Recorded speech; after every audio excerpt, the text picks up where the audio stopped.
এজন CM হৈ পেলাই আপোনাৰ মুখত ইমান লেতেৰা মন্তব্য কেনেকে হ'ব পাৰে? এটা জাতিৰ কাৰণে ইমান বেয়াকে টাৰ্গেট লৈ আপুনি লাজ পাই এইবিলাক কৰি আছে। আপুনি গম পাইছে নাই?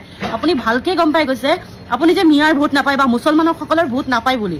তো সেইটো লেতেৰাগিৰি লেতেৰা মানে ৰাজনীতি নকৰিবলৈ আপুনি কৰিব কি? আপোনাৰ হাতত আছে কি? আপুনি জানে সিহঁতে মোক ইমান নফৰট কৰে, তো নফৰটটো লাজ পাই পেলাই এইবিলাক আপুনি কৰি আছে ন? ইমান বেয়া লাগে। এটা সময়ত আপুনি নাপাহৰিব, তাতে গৈ পেলাই আপুনি নামাজ পঢ়িছিলে, মুছলিমক হাক কৰি পেলাই আপুনি এটা জেগাতে আপুনি খোৱা বোৱা কৰিছিলে, সেইটো নাপাহৰিব। ঠিক আছে, আপুনি নিজকে একেবাৰে বহুত বামুণ হৈ পেলাই আপুনি বামুণগিৰি দেখুৱাই আছে। বামুণগিৰি আপোনাৰ একো নাই হোৱা, ঠিক আছে, বৰঞ্চ আপুনি পাপহে অৰ্জন কৰি আছে এজন CMৰ হৈ পেলাই। সেইটোতো বাদ দিয়ক, আপোনাৰ নিজৰ মাটিত নাই থকা নহয়। নিজৰ মাটিত কিন্তু তেতিয়াহ'লে আপোনালোকে আনিছিলে কিয়? আনিছিলে আপোনালোকে ভোটৰ লোভত আপোনালোকে বাংলাদেশীও আনিব, বাংলাদেশী স্থাপিত কৰিব মানুহক, তাৰ পাছত আকৌ আপোনালোকে বেলেগৰ লগত আপুনি থলুৱা মুছলমানসকলকো আপোনালোকে টাৰ্গেট বনাই লৈছে।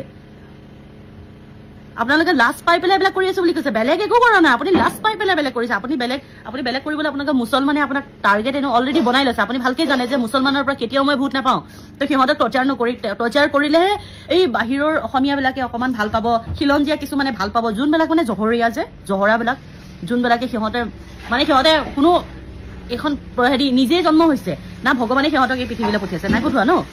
পঠোৱা নাই।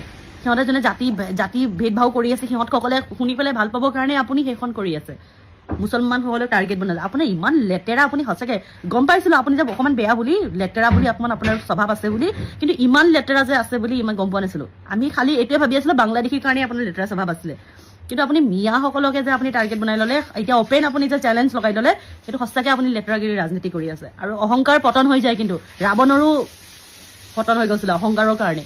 আপোনাৰো দিন নাই। আপোনাক ঠিক আছে, আপোনাক ভোটত জিকাব নোৱাৰে, আপোনালোকে 2 নম্বৰী ভোট চুৰ কৰি জিকিলেও কিন্তু কিবা না কিবা হৈ পেলাই আপুনি পতন হৈয়ে যাব।